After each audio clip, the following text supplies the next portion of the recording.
Well, it's been a long time coming, but it's finally here. My video on Fullmetal Alchemist. And hey, this isn't Fullmetal Alchemist. What's this video game nonsense doing here? Nobody cares about that. Seriously though, the DMC5 video is coming. I already have a script started. You just gotta give me a minute. Speaking of characters with metallic right arms though, it's impossible to think of an anime series more iconic or highly regarded than Fullmetal Alchemist. Anyone even slightly interested in anime or manga is extremely familiar with FMA, just by osmosis alone, to the point that it's ranked number 1 on my anime list. In fact, for many, this series was the gateway drug into anime itself, and all the schoolyard bullying that followed. Personally, finding Fullmetal Alchemist late Friday nights on YTV was when what anime was really clicked. No longer was it only about evolving monsters or muscular men shooting laser beams, now it was something that could handle extremely adult, morally grey themes, like the dichotomy of science and religion in the world and the value of a human soul, which, along with Death Note, came at the perfect time when I was getting into my edgy teenager phase. And since then, I've went over no other series more. I've probably watched FMA Brotherhood all the way through at the very least once every year since 2009, on top of multiple rewatches of the original 2003 series and the manga itself. And we're just gonna ignore certain live action films that tried to shoehorn in about 5 different storylines into 90 minutes. Though, something I've always found interesting about the series is that both the 2003 anime and Brotherhood are so highly regarded, where in most situations that likely wouldn't be the case. It would be one or the other. There are still the occasional monkey knife fights that occur around the topic, but most agree that both are amazing series despite their differences. In fact, it's those differences that make them such a unique pair. So rather than throw out yet another attempt to deconstruct them and figure out which is definitively better, I thought it would be more worthwhile examining the two animes as two sides of the same coin, and try to understand how two vastly different adaptations came to be generation defining. So it's time to clap our hands together and trespass into God's domain, in order to learn what it really means to have a heart made full metal. Welcome to my Fullmetal Alchemist retrospective.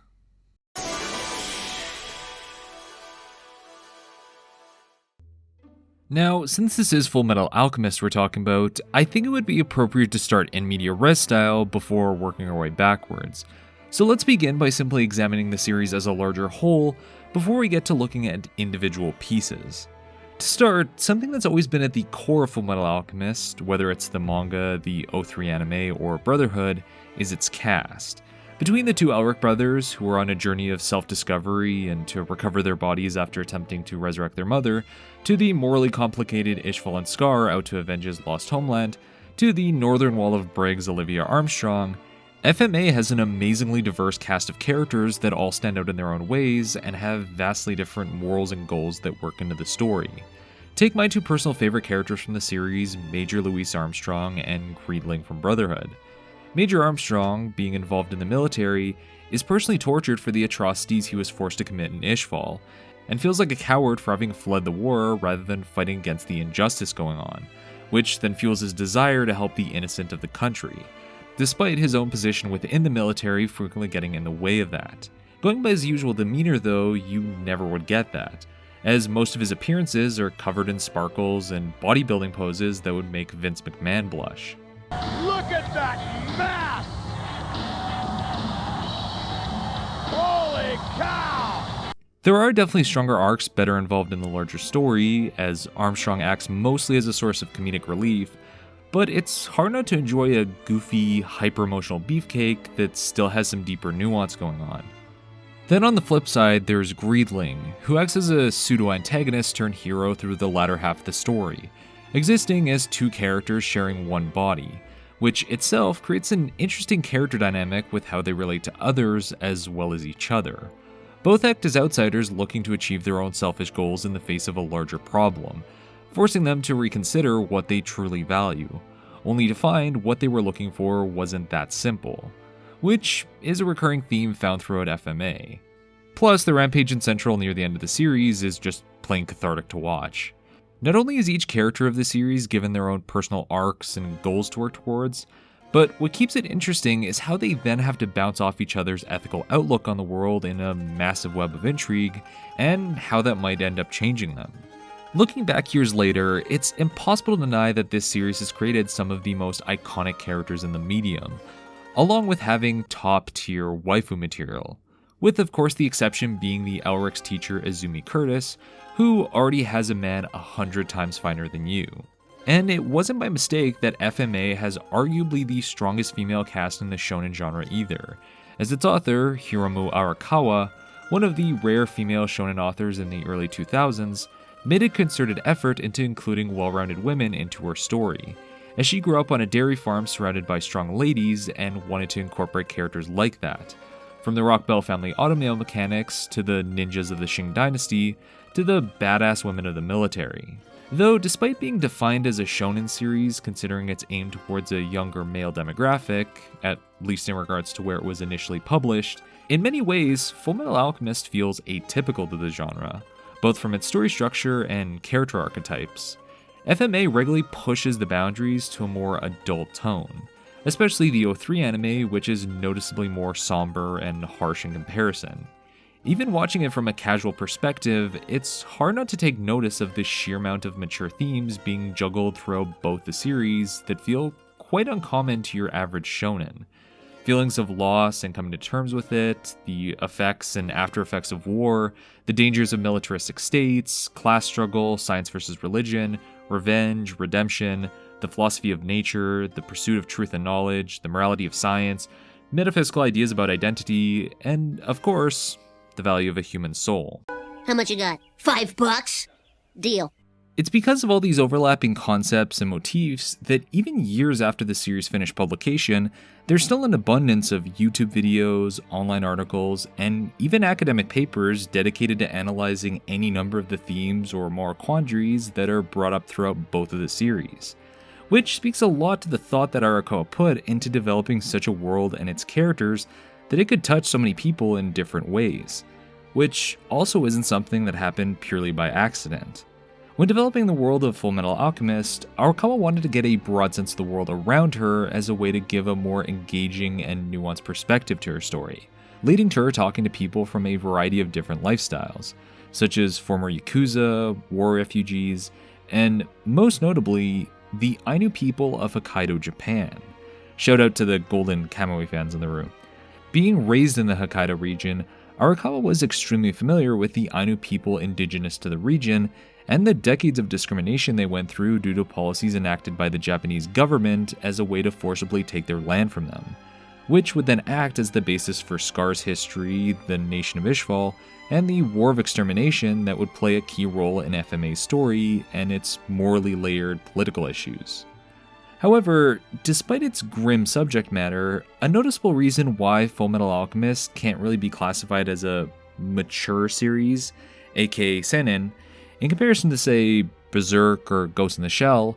is how it conveys those complex and nuanced themes in ways that are palatable for younger audiences,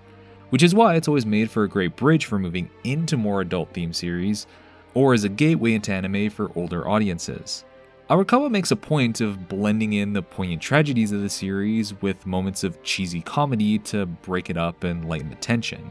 And while it can create a bit of tonal dissonance at times, it's what makes Fullmetal Alchemist so easily digestible, as well as the fact that this balance of darker subject matter with bursts of levity is fundamental to Arakawa's personal style, as you can see that going all the way back to some of her earliest work.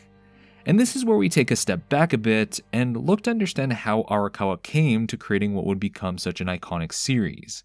Because just like with alchemy, we have to know what something is fundamentally before we look at how it can be changed. So back in the mid-90s, after leaving the family farm in pursuit of becoming a mangaka in big city Tokyo, Arakawa was doing a lot of freelance jobs within the industry, working as a writing assistant at Enix's new monthly manga magazine, Monthly Shonen Gangan, and doing 4-panel comics for the gaming magazine Gamist, along with creating fan dojins with her friends on the side. She maintained doing this type of freelance work up until 1999, when she published her first manga one-shot, Stray Dog, a story about a broody mercenary venturing around with a young human-dog hybrid partner, a species of chimera that bonds to its owner for life and are often referred to as dogs of the military due to their creation being for the sake of militaristic purposes. Are you starting to see some patterns beginning to form here? From there, Stray Dog went on to winning the 21st Century Shonen Gangan Award, which also came with a publishing contract at Enix and Shonen Gangan. Following Arakawa's new job, she then wrote Totsugeki Tonari no Enixu, a parody manga of the Enix company and her time there, which I for the life of me can't find any proof of existing and feel like it's one giant joke being played on me while I attempt to research this topic. And Demons of Shanghai, a short-lived manga that released 4 chapters between the year 2000 and 2006, about a futuristic Shanghai that's frequently plagued by demons and the Taoist Corporation regularly hired to deal with them. I bring this all up because when looking at both Stray Dog and Demons of Shanghai, you see specific character archetypes and designs starting to form what would come later on. There's a certain style being gradually built here, mixing genuine emotion and depth with a bit of slapstick humor, along with some amazing and diverse design work with its characters. And that leads us to Arakawa's defining work. Supposedly, and this is only going from a couple sources that I absolutely couldn't confirm, so take it with a grain of salt, it was during her time working at Enix that Arakawa realized if she kept the company's games in mind, it would be easier for her manga to get published in their magazine. And since the Philosopher's Stone was a recurring item of the Dragon Quest games that Enix was known for, she chose to use that as the basis for her next work, which inevitably led her to researching into the real-life history of alchemy.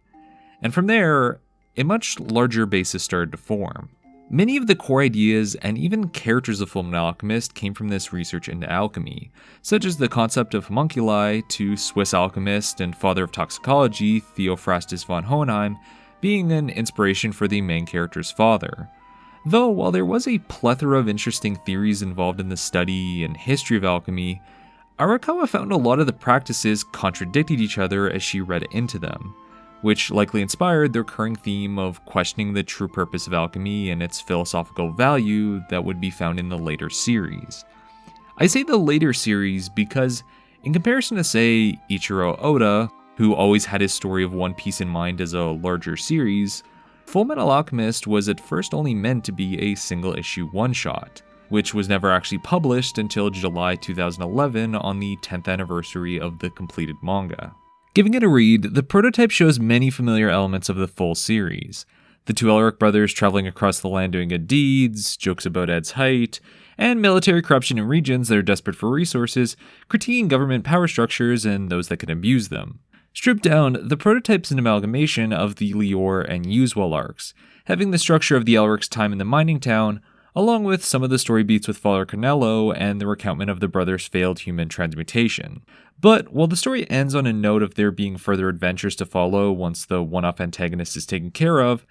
there was no concrete plans for a Chapter 2. However, after seeing the storyboards for the one-shot, Arakawa's editor saw the potential Fullmetal Alchemist had, and requested her to instead turn it into a serial, which was a lot for Arakawa as she'd never written a long-form story before, and giving a new artist like her their own series was a rarity in the manga industry. There was an explanation for that though that goes beyond the potential FMA showed. You see, at the time in 2001, Shonen Gangan didn't quite have any major issue sellers in their lineup in the same way their direct competitors like Shonen Jump did, seemingly having the best luck with manga adaptations of Enix's game series like Dragon Quest. This problem was only then exacerbated when much of the editorial staff from Enix then moved on to create their own company, taking with them many of its best artists to start a new magazine. So Enix was hurting for new talent at the time, and Arakawa's style fit the fantasy tone the magazine was going for. So after Arakawa spent a couple more weeks on figuring out the details to the longer story and how it would end, as she wanted a concrete place to work towards, the first chapter of Fullmetal Alchemist was published in Gangan Monthly on July 12, 2001, and quickly found an audience in the magazine. Going back to the earlier chapters years later, the beginning arc of FMA is one of the strongest starts to a manga, as it establishes everything the reader needs to know going forward and what they can expect within its first few chapters, taking the earlier one-shot and refining it into an even more polished version. Everything starts nice and simple as it eases you into it all with these smaller, self-contained stories of the Urik's journey, but quickly hooks you in as the military intrigue of the series begins to escalate and new parties start to come into the picture. Many of the reveals may be common knowledge now to even those with a passing interest, basically being the equivalent of the "I am your father" moment from Star Wars, but as the manga progresses, there's a lot of interesting twists that occur throughout that keep you invested, while always feeling like the surprises come as organic to the characters. Going with Arakawa's writing philosophy that a great manga writer is someone who can find the perfect balance between complying with the reader's expectations and betraying said expectations. Throughout the early volumes, there's a great rhythm to how it constantly gives out information without ever feeling like it's bogging you down with it or attempting to trick you, which is saying something considering how much actually does happen throughout the course of the manga. Within the first 20 chapters, the series covers a takedown of a religious figure, a mining town uprising, a train hijacking, a bad science experiment, a serial murderer, a laboratory conspiracy, a death from within the military, a childbirth, and a trip to the teacher's office to get yelled at. And that's all together with the character development and intrigue that's sprinkled along the way. On the topic of not what you'd expect, it's also worth noting FMA's unique inclusion in Shonen Gangan, a manga magazine commonly known for publishing more high fantasy type series, especially in the early 2000s. In a technical sense, Fullmetal Alchemist does fit within the broader genre of fantasy, but it immediately stands out for its interpretation of it. While other fantasy shonen series often treat magic as an unexplained force or use vague language when addressing it, FMA takes a uniquely scientific approach to its fantasy setting and its systems, with most characters viewing everything as something to be logically understood. Placing it within a post-industrial revolution European-esque setting, all the sciences that flourished during that era, such as chemistry, biology, physics, medical sciences, and engineering, are all mixed together as the core tenets to the way alchemy and other systems within the world work. Alchemy allows its users to manipulate nature to how they see fit, whether it's changing something's shape or chemical constitution. But it all requires a scientific knowledge of how it works for alchemists to use it, and needs the correct resources to implement it. Using the law of equivalent exchange that's at the core of the series, something can't be made out of nothing, or into something with different elemental attributes. Even Scar's deconstruction alchemy through his right arm requires him to know exactly what it is he's deconstructing. Of course, there are deliberately vague areas within this system too that are used as a way to drive the thematic understanding of the narrative, namely with the idea of the door and what's behind it, but I would never say that it obstructs the overall quality of the story or the way alchemy plays into it. On that note, something else that made Fullmetal Alchemist stand out when it was first released was its surprisingly strong sense of character design. Again, using Ichiro Oda as an example, who takes one detail of a character and will take it to an extreme as a way to make them all distinct in a cartoonish way, Arakawa for the most part keeps to more simple, realistic designs, distinguishing her characters around subtle nuances to their body types, outfits, and color schemes. Facial details like wrinkles and specific proportions like muscle definition and jaw lines are worked in to pronounce individual characteristics as a way to differentiate them from one another and establish the type of character they are, making it nearly impossible to confuse any one character for another. Now, this might sound like basic character design stuff, but it's impressive when you consider how half the cast is part of the military, so there isn't even that much diversity amongst the designs of the outfits. Yet, all the military staff are immediately recognizable at a glance. Honestly, the only real complaint I can give for the early couple of years of the manga are that it can be a bit inconsistent with its paneling. Don't misunderstand me, when action is occurring or it's trying to get a specific moment across, it's amazing, as Arakawa can put a lot of detail into an illustration. But frequently, scenes can be quite dialogue heavy, resulting in a lot of sequences where characters stand around chatting with a little flair to it, making the paneling from page to page a tad dull visually, especially when it comes to how devoid of detail backgrounds can be. This is understandable as FMA is a story-focused manga and the surrounding environment is rarely a point of interest, but when you compare it to Hirohiko Araki's JoJo's Bizarre Adventure or Kento Miura's Berserk, it does feel like it's lacking in this regard. Though considering the time and effort Arakawa put into the manga over the course of 9 years, I'm pretty sure some backgrounds being a bit blank can be forgiven. My reaching critique notwithstanding, the manga Fullmetal Alchemist stood out for its fun characters, scientific-based magic, and unique style of story, and was an unsurprisingly quick success because of it. It was such a fast success, in fact, that after only being published for a little over a year on a monthly release schedule, an anime adaptation was already being arranged between Enix and the Mainichi Broadcasting System, with Studio Bones set to create it. And that brings us to the first anime adaptation of Fullmetal Alchemist, often referred to as FMA 2003. Now, while Studio Bones is considered among the upper echelon of studios by today's standards, in 2003 it was still fairly new. However, due to Bones being largely made up of staff who worked on Cowboy Bebop, the few series it did gained a lot of recognition for their level of quality, such as with 2002's Razafon and 2003's Wolf's Rain, so picking them for adapting something like Fullmetal Alchemist was a good decision. Although, while there was excitement from the studio about adapting the manga, as much of the staff were already FMA fans, there was the issue of it being nowhere near finished, having only approximately 5 volumes worth of the series out by the start of production. Now, anime starting before the manga was finished wasn't anything new, and Arakawa had planned the ending of the story from the very beginning, but it was still going to be a while before she worked up to that point with her monthly release schedule, and the anime was only scheduled to be on air for about a year, not giving nearly enough time to wrap up the story in the way she wanted, along with the fact she thought it would be boring to repeat the same ending twice if she had to follow the adaptation. So instead, she gave her consent to series director Shaiji Mizushima and series writer Sho Ayakawa to adapt the 5 volumes of the manga that were already written, as well as giving story details for some of the things that would follow, and then take the series in its own direction as they saw fit. Which, while being creatively freeing, was still going to be a challenge, and not just because it was going to anger the manga diehards. Because it was scheduled to air during the evening in Japan, rather than later at night like in the West, this version of FMA had to ride a fine line of appealing to a larger age demographic,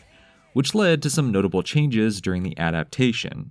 and arguably improved moments from the source material. Starting at the beginning, the already strong foundation was given more time to flesh out characters. Mace Hughes is introduced much earlier than before during the train hijacking story, and reincorporated the birth in Rush Valley moment with his wife as a way to build up his character and family, thus making the potency of his death all the more tragic. The Tucker family also got significantly more screen time while the Elrics worked towards becoming state alchemists, just to add some extra oomph to the gut punch that is their respective conclusion, and adding in one of the most heart-wrenching visuals to really dig the knife in. Even Barry the Chopper gets a backstory that's integrated into Ed's early days as a state alchemist, acting as a grim reminder that the Elrics were still children in a world of adults, which is still one of the most intense episodes of the series,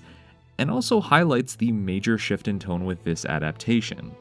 The limitation of the writers only having approximately 7 volumes to work off of is why the main cast of the series doesn't expand much past those introduced up until the doublest section of the story, but it does make a lot more use out of the ones it has, which in a way ended up dictating the approach the story took. In comparison to the manga's larger scale and scope, with a massive cast that spans across multiple countries, the 03 anime was more comparable to series of the era like Trigun or Cowboy Bebop, focusing on the episodic adventure of the two brothers as they travel across the land, using smaller stories of them helping the people they find to help develop their characters and understanding of the world, before shifting to the interpersonal relationships of the more condensed cast. This isn't to say that the manga didn't have a lot of intimate moments, or that the anime didn't have a good sense of scope, but they definitely had vastly different directions to their story and characters in those regards. As weird as it is to say considering they are the main characters of the manga, the 2003 anime makes the Elric brothers' relationship the major focal point of the story, and spends less time on the larger extended cast by comparison. This approach builds on the philosophical nature of the source material and how it's all framed from the eyes of children as opposed to the begrudging adults that have come to accept the world as it is, making the story more of an emotional character study of the two brothers in this setting. Throughout this adaptation, we follow the Elrics as they delve further and further into a morally gray world they aren't familiar with, as they struggle with their use of alchemy as a means of getting their bodies back and what that might require, especially once it's revealed what it takes to make a Philosopher's Stone. The combat potential of alchemy is downplayed in favor of using it as a framing device for telling a coming-of-age story about loss and sacrifice, as the horrors of science create a parallel to karmic balance, whereby the characters that attempt to manipulate the world to their own benefit can go through the most turmoil, or how some characters might not get what they asked for, only to gain from the experience somehow in a way they might not have seen once they have come to accept it. The intention of the villains also represent this change in scope and tone. As their origins and true objectives had not been made clear by the start of the anime's production, these were the characters that the anime writer had a lot of liberties to play around with, using what had been shown up until the Fifth Laboratory as a general framework, and then taking it in its own direction. The new main antagonist Dante and her group of homunculi don't have plans to destroy Amestris from the inside for the sake of capturing God, but instead continuously use their influence to manipulate people into creating Philosopher's Stone by causing large-scale tragedies like the Ishvalan War, and then tempting desperate alchemists by perpetuating the myth among the people, making it rather fitting that their symbol is a serpent eating its own tail. Dante herself doesn't even want the stone for any kind of grand scheme. She simply wants it in order to prolong her own life and to try to reunite with Hohenheim, representing the more selfish nature of alchemy and yet another reflection of the Elric's own desires. This change to the villain's plans ended up having an effect on the homunculi too, resulting in them having a much bigger role in the story, both in having personal motivations, between wishing to kill those that created them and wishing to become truly human, as they were now born out of failed human transmutations, and thematically integrating into the arcs of individual characters involving grief and moving on from it. The trauma of Azumi Curtis and her husband's lost child with Wrath, Mustang having to fight Fuhrer King Bradley, the one who ordered the attacks on Ishval he had to carry out, Lust is the embodiment of the woman Scar and his brother loved, and Envy's hatred of Hohenheim for leaving, and Sloth taking on the image of Trish Elric, representing Ed and Al's feelings toward their parents and what they've done. Just like how their weakness is the physical remains of whoever was being resurrected that created them because it reminds them that they aren't supposed to exist, the homunculi in this version also act as a reminder to the living of their personal sins and that those that were lost will never come back, further reinforcing one of the biggest themes of the story. Though, due to the stylistic changes for them, most of the homunculi aside from Gluttony end up being average-sized characters with soft features, dark clothing, and dark hair, which means their overall designs start to overlap a bit and become less memorable as a result, aside from Greed's cool fur vest and Pride's wrestling singlet.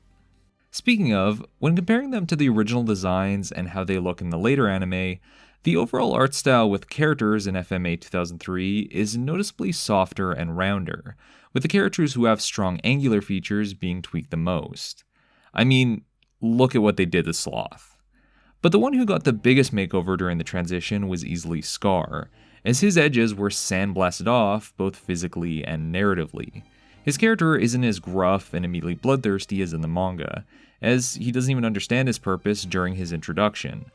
possibly to make him more sympathetic from the start, as his new character arc heavily involves his unrequited feelings for his brother's fiancée, fitting his new cute anime boy aesthetic, and his complicated relationship with his late sibling, which might have been harder to sell with his original design and intensity. Over the course of the story, this Scar wrestles with his use of alchemy to avenge his people, questioning if that's the right thing to do, and trying to understand why his brother burdened him with this power in the first place. In the end, he ultimately sacrifices himself to save the younger Elric sibling by giving up that same arm, finally coming to terms with his dead brother and what he did, all while taking out a sizable portion of the military along with him as one final act of defiance. Where another version of Scar ends with him accepting both forms of alchemy and uses it to save the country that ruined his homeland as a way of redeeming himself, the 2003 anime shows what would have happened if he went in the opposite direction, choosing to continue his fight against the soldiers in order to protect his people, and understanding that sacrificing himself for others would be the only way he could ever find redemption and solace at this point. Interestingly, this softened redesign of the character goes in direct contrast with the changes to his enemies in the story. Comparatively, the military and its relation to the people in the 2003 anime is made much more prominent than the original source material, And I already feel like I'm stepping into a potential minefield even talking about this. Because there isn't a mask ball among the higher staff of the military aiming for immortality, only having King Bradley as the corrupt leader pushing everything for Dante's malicious purposes, then there are soldiers within that are simply demonstrated to be awful people that allow unjust wars to occur because the man in charge allows it, like Colonel Archer for example, who goes so far as to become a killer cyborg as a means of being useful to the army, which, as a side note, is really stretching how far Automail believably works in the series, and is just flat out badly designed. I appreciate the intent, but it's quite distracting. This focus on the military is demonstrated most with the treatment of the Ishvalans and the people of Lior, which is turned up to 11 in places, and feels like it's intentionally paralleling certain real-life events that were occurring at the time of this anime's release. When it comes to the way the Ishvalan massacre was portrayed, the 03 anime didn't pull its punches, and frames everyone as equally responsible, or at the very least complacent, for the actions of the military as a whole, with the clearest indication of that being the change from Scar as the killer of Winry's parents to Mustang, who's simply a soldier doing as he was ordered. I mean, the series already had a character with the title of Führer enacting a war of extermination, but with the anime ending with the military returning power back to the government during the epilogue after Bradley's death, it feels a bit on the nose. The series doesn't purely vilify the entire military, as it makes a point of empathizing Mustang's unit, but it doesn't shy away from putting all the characters into situations where they have to question if being dogs in the military is right either, which is definitely a shift in the adaptation I appreciate. Some might not like the fact that Mustang was changed to be the one who killed the Rock Bells, because they're a character they love and it makes it more challenging to do so, but I think that ends up giving a great deal of weight to his desire of becoming Führer in order to change the system from the inside, as you really see how much that burdens him as a character. Though, while they are a big factor, it wasn't just the changes of the story that ended up shaping FMA's first adaptation. The musical score, composed by Michiru Oshima, played a significant role in the series too, being used in the background as a way to emphasize a large variety of emotions and feelings throughout it. Whether it's the brass-heavy tracks that are used to establish the might of the military, to Dante's theme that sounds as if it's a woman lamenting over a lost love, to the Philosopher's Stone theme that's meant to fit the air of dread and mystery surrounding the object. There are of course cheerier scores for the lighthearted scenes, but most pieces throughout the soundtrack have a low-tempo, almost melancholic tone to them to underscore the dramatic styling of the series, and are often what makes many of the scenes what they are, having an operatic nature at times due to all the orchestral instruments and choir singing being used. Honestly, even 15 years out, I struggle to think of many anime scores that do a better job at fitting with the direction and tone a series is going for. Then there's the animation and composition. In retrospect, Fullmetal Alchemist arguably made Studio Bones what it is today, and you can see glimpses of that in some of its openings. But because it was an earlier work for them when they were still being established, it's a bit rough around the edges animation-wise. Certain scenes are lacking the impact they need, there's a lot of still frame animation, and the coloring can be a bit harsh. All of which largely has to do with both having to spread a budget across 51 episodes, the longest series the studio had ever done at the time, and the time frame when it was created. You see, FMA was produced during Japanese Animation's large-scale migration to digital paint over hand-painted cells, which was a famously rough transition, as it was a new technology in the industry that wasn't as well understood, and studios were still learning how to implement it properly. That's why the coloring can be overly bright in places, as the shading and detailing to it was still being worked out. This isn't to say the series looks terrible across the board though, because by early 2000s Digipaint standards, it still looks great, and its use of lighting, cinematography, and shot composition is still next level even by today's standards, but it definitely has aged over the years in some places. Aside from the animation, the only uniquely major flaw the 2003 anime has is the non-ending it came to, which has always been a divisive topic for fans of the series. As the anime progressively moved further and further from the source material's original setup, the more it started to go in odd, grim directions, like bringing Shao Tucker back as a twisted chimera attempting to bring back his daughter. but it was continuing to keep to the tone and themes it had been building up along the way, and audiences during its release were excited to see where it was all going, namely if the brothers were going to get their bodies back. Though, as it reached its final few episodes, there was a noticeable turn, with Ed sacrificing his body for Alphonse, and learning that the other side of the mysterious gate was in fact the real world pre-World War II, and all those that died in that era are what power alchemic reactions. Okay? It does sort of work in regards to the themes of sacrifice and equivalent exchange, but it's an odd direction to go to drive that point across, especially considering how the series ends on such a vague conclusion following this revelation. And just to be clear, there are no issues with bittersweet endings. Some of the greatest anime of all time have some downer resolutions, and with how the O3 anime progressed, it totally fits to have an ending that's not easy to swallow, leaving you with something to think about. However, the conclusion it comes to is so ambiguous and open-ended that it can leave you feeling like you're missing something. Narratively, considering the story's built around the brothers' developing relationship as they both grow up, it's thematically fitting that the brothers are now able to let their past go and walk on their own after such a journey. But the fact Al forgot everything that happened and the two will continue to search for each other kind of misses its own point. It just feels like there's no genuine resolution for it all, which is a bit of a disappointing note to end on for such an ambitious adaptation. It's just missing some form of finality to it, something to wrap up some of the loose plot threads that were left, or maybe what we got was fine. In the end, while there are people who genuinely enjoyed it for what it is, and it's okay to be wrong, we all make mistakes, the final couple episodes were just not satisfying for what most wanted to see out of these characters, especially in the face of a later series and the way it executed its conclusion. Though, despite its divisive ending and a lackluster follow-up film that I'm not going to touch with a 10-foot pole,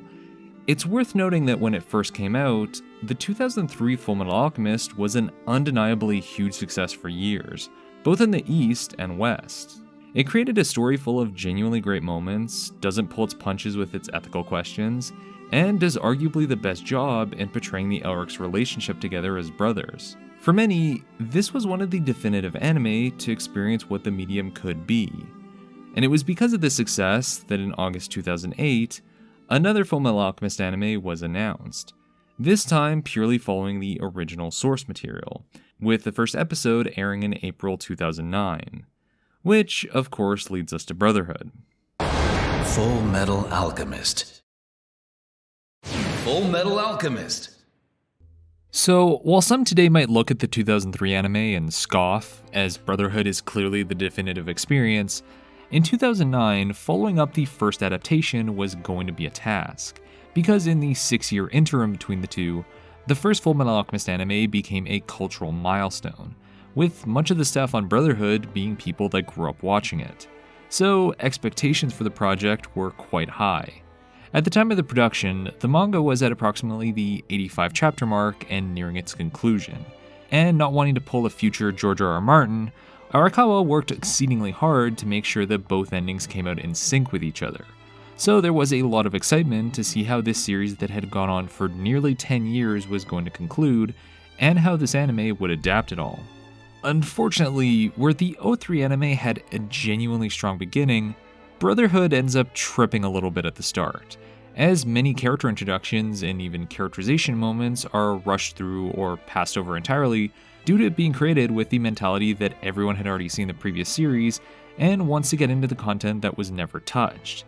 But this results in a few problems, which is no clearer established than by the first episode. An anime-exclusive story that rapid-fires all the major characters and ideas at you as quickly as possible, assuming you know them already or that you'll pick them up as the series progresses. I imagine this was all done as a way to hook people in with an epic start-off and establish that Brotherhood was a new series with its own style,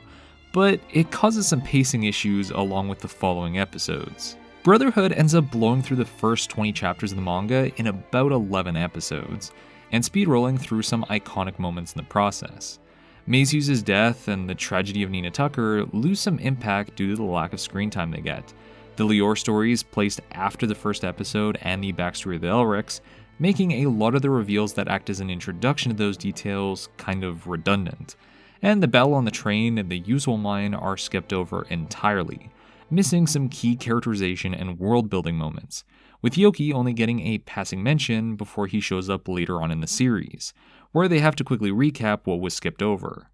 Not gonna lie though, the 30s era black and white movie that replaces it is almost worth it. These changes become less and less prevalent though once the series gets into the storylines that the first anime didn't get to, with pretty much everything following the fight with Greed sticking fairly close to the manga.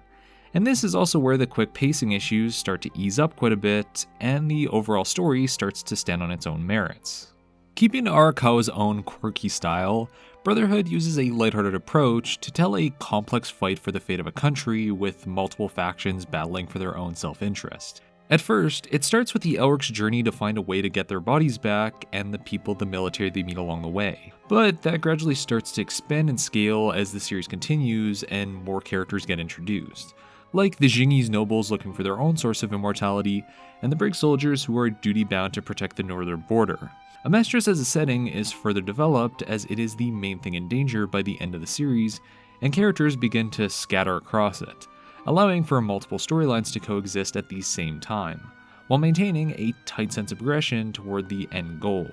Where the 03 anime zeroes in on the brothers and their relationship, Brotherhood, despite the name, gives the extended cast more narrative weight, as everyone contributes to the ongoing plot in some way, culminating in a cast of 50 involved in a massive military coup.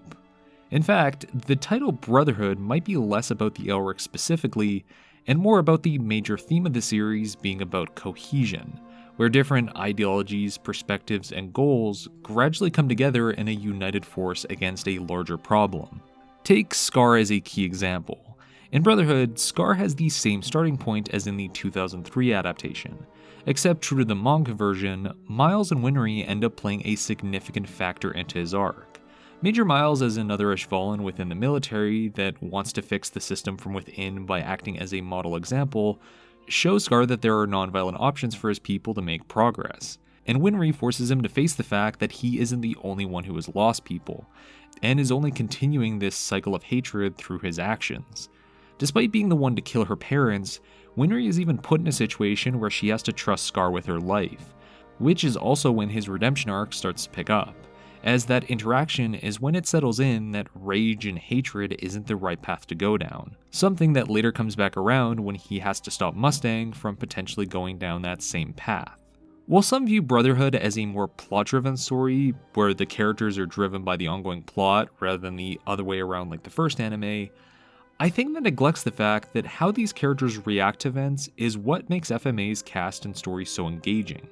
What's going to happen now that Ling's a homunculus? How is Mustang going to deal with his unit being effectively disbanded and held hostage? Where are Darius and Heiko going to take Ed now that they've turned on Kimberly and the army? And probably the biggest question, where did General Grumman learn how to cross-dress so well? Despite being a massive story going in multiple directions with a huge cast, Brotherhood is able to keep everything together while never spinning its wheels or losing track of where it's going in its 64-episode runtime. Between the two adaptations, Brotherhood has the benefit of being cohesively stronger than the first, as it is all written by one person rather than being started by the original author and then completed by another. Though that doesn't mean that there isn't weird inconsistencies. Like why Father and the Homunculi just let Ed and Al roam free after revealing themselves, despite them being valuable sacrifices that could ruin their plan now. I know arrogant villains are kind of a standard in anime, but this just seems negligent. Considering Father's influence and power though, you can see why they wouldn't consider this an issue. Father and his homunculi are the major reason why Brotherhood is so much grander in scale, as they have larger goals in mind and have a significantly farther reach that feels almost insurmountable, having taken control of the entire military, thus giving them the ability to frequently put up roadblocks with each move the heroes make. That arrogance is thematically important too, as the Dwarf in the Flask's goal of becoming perfect by rejecting any form of humanity and becoming God acts as a great counter-thesis to the Elric brothers' pursuit of returning back to their normal bodies without needing to sacrifice anyone, as well as their father's view on humans' need for community, which is another important note. As opposed to the lover's quarrel between him and Dante, Hohenheim's relationship with Father is instead built around his early life as a slave and as the sole survivors of Xerxes after the dwarf creates the first Philosopher's Stone, which honestly makes for a more interesting dynamic. Brotherhood's Hohenheim is generally better fleshed out as a character as he gets more time dedicated to him and his unique backstory, struggling with his immortal life while internally trying to come to terms with the thousands of souls used to fuel it, and how he can possibly stop Father from doing the same thing to Mestris, even if it means becoming a deadbeat father to the family he wanted for centuries. And this is where I have to make a slight tangent, as I have to mention that Brotherhood has one of the best executions of a recap show in anything. Don't at me. Where it's framed around Hohenheim fighting with his complicated history and feeling towards humans after existing for 400 years as a Philosopher's Stone, using clips from the series thus far to back up the conflicting arguments he's dealing with internally. This doesn't mean every series needs a recap episode, but if you're going to do one, there are definitely worse ways of doing it. Then there's Father's homunculi. Instead of being reflections of a character's past sins, Brotherhood's homunculi are extensions of Father's character, being sins purged from his body in the pursuit of becoming perfect. But while the homunculi like Lust get more fleshed out stories in the O3 anime, the homunculi in Brotherhood aren't completely static or uninteresting as antagonists either, but are simply framed as less morally sympathetic, acting as extensions of Father's wishes and emotions, like Envy enjoying wreaking havoc due to their hatred and jealousy of humans, or Sloth as a massive lumbering monster that finds even the act of dying to be a pain. In fact, King Bradley, whose wrath instead of pride in Brotherhood, gets more development as an antagonist in this light, as his backstory as a groomed leader from childhood and his views on what being a leader of a country requires makes for a really imposing villain, while creating a nice parallel to Ling's views as a prince. But similar to the O3 version, much of Brotherhood's mood and direction is driven by its technicals as much as its story. Brotherhood coming after the rise of Studio Bones in the mainstream meant that more money could be put towards its production, especially since it was a pseudo-sequel to an already successful series. And while I could talk about the slightly desaturated color palette that's meant to replicate Arakawa's own style, or the beautiful oil paint aesthetics that they went with for the backgrounds, where they got to flex this most is with the action sequences. While the animation can shift and go off model at times during the high-paced fights, proper shot composition, choreography, and the way characters are animated makes every fight sequence in Brotherhood stand out, with each character having a different weight and feeling to the way they move, especially with the more physically involved characters like Wrath and Ling, who do a lot of precise, high-speed attacks. Because of the mixture of alchemy, hand-to-hand combat, and basic weaponry, there's a nice flow and creativity to the way fights are animated that you don't get in your average battle shonen, with probably the best demonstration of this being the fight between Scar and Wrath, using heavy outlining and shading, ink smearing, and dynamic camera angles to convey the speed and intensity of this fight to the death, really getting across both how desperate Scar's situation is as he's constantly throwing makeshift walls and pillars up, and how fierce Wrath's attacks are as he slices through them. In order to keep up with the focus on excitement and action, Brotherhood's overall music style also had to have a faster pace to it as well. Composed by Akira Senju, there's less of the lower tempo operatic style to the soundtrack, and instead uses a wide variety of orchestral tracks to fit different scenes with a faster pace to them, like the Jing Symphony that stands out as being distinctively Eastern sounding to fit with the Jingese characters. There's still the massive operatic swells for the emotional scenes and the bombastic crashes during moments of high tension that makes it sound similar to the O3 soundtrack. But as an overall work, Brotherhood's music definitely pushes towards an almost hopeful tone as a way to fit the general mood of the series. So while I'd say that the O3's music has a consistently stronger emotional impact for its story, where it feels like it blends perfectly into it, the way the music plays into the action and drama of Brotherhood is why I'll regularly revisit certain scenes, like the way the ending song Let It Out kicks in during Winry's breakdown after finding out about Scar, or the use of hologram for the final epilogue sequence, which I guess segues nicely into talking about the ending. In an almost inverse of the O3 anime, while it trips up at the start, Brotherhood ends amazingly strong, essentially by giving a lot of the fans everything they could have wanted. Over the third act of the story, many characters have their arcs culminate during their battle in Central, and as all the pieces start to fall into place after more than 60 episodes, it all concludes with a 20-person fight against Father as everyone tries to exhaust his Philosopher's Stone in a beautifully animated fight sequence. Following the final climactic showdown with Father, where he receives a JoJo-style punch vest and is then compressed into nothingness, Al then finally gets his body back after Ed trades his ability to transmute for him, learning the lesson that Father never did, that not everything can be solved with alchemy, as life and humanity are inherently flawed, and surviving through that life is the point of the human experience. After all this, the story then ends with the Elrics deciding to continue their journey in the hopes of learning more about the world beyond their original scope as a way to better it. Interestingly, the way Brotherhood ends almost perfectly mirrors the way the 2003 anime ends, but does it in a way that's satisfying to see unfold, rather than leaving you scratching your head with no clear resolution. And I think that's one of the reasons why Brotherhood's become many people's preferred series of the two. Though, just like how some genuinely enjoy the first anime's ending, some don't like the way Brotherhood concludes, believing it's too saccharine. And as I said before, it's okay to be wrong. Brotherhood certainly gives more happy, easy answers to everything, keeping an optimistic outlook towards its ethical questions by comparison to the first adaptation, and ends with a massive happily ever after for everyone. But I wouldn't say that's a bad thing. Arakawa initially wrote this series to be entertaining first and foremost, with all the metaphorical and philosophical themes coming secondary to that. And with that in mind, Brotherhood and the manga accomplished that aim spectacularly, creating a beautifully done finale that concludes a story that was being told over the course of 9 years, which not every series is able to land.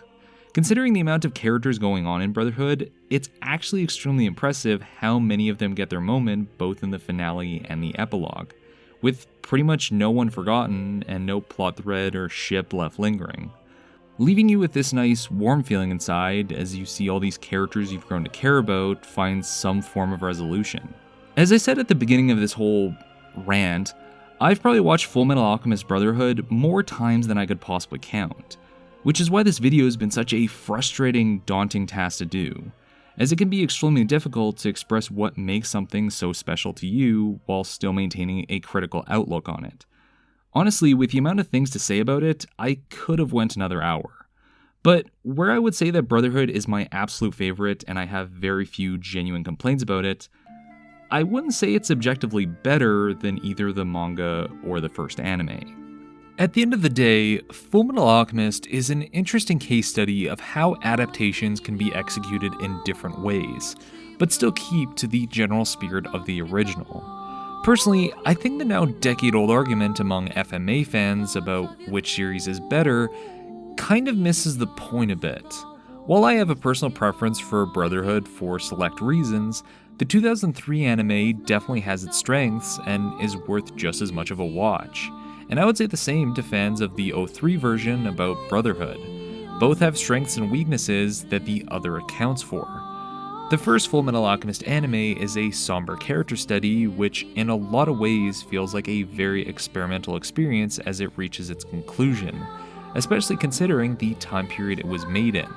On the flip side, Brotherhood is this grand-scale, action-packed shonen series that's designed to be quicker paced and leave you feeling quite satisfied. Truth be told, I honestly didn't appreciate the 2003 anime as much as I do now until I went back multiple times in preparation for this video, and realized that comparing the two is almost like comparing a great high-quality steak to an amazing cheesecake. In the end, it's a pointless endeavor trying to say which is objectively better,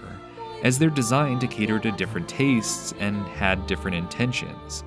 And it's honestly best to consume them both as a package deal for the complete experience, rather than attempting to separate them as to which is the definitive one, as that can only serve to bring them both down. Maybe you might personally enjoy the more serious 2003 anime, maybe you might enjoy the broader experience of Brotherhood, but both are still great series in their own right, and speak volumes to the core material that Arakawa created. along with the many people involved in the series' ongoing production over the years. And that is how you make a series Full Metal.